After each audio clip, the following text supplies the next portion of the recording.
Hari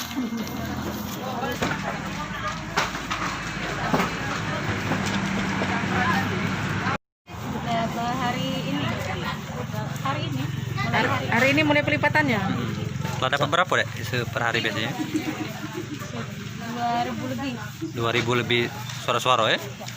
Hari ini kalau di KPU Kabupaten Komering Ulu Selatan kita masih melaksanakan bimbingan teknis terkait dengan penggunaan Sirekap yang melibatkan PPK dan PPS.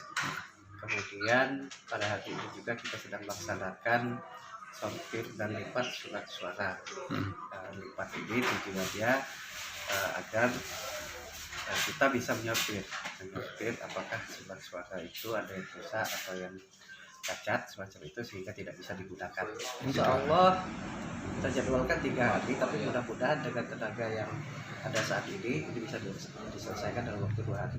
Nah, lumayan, kalau banyak tidak surat-surat yang cacat ini cacat karena proses pengetahuan dan cacat produksi.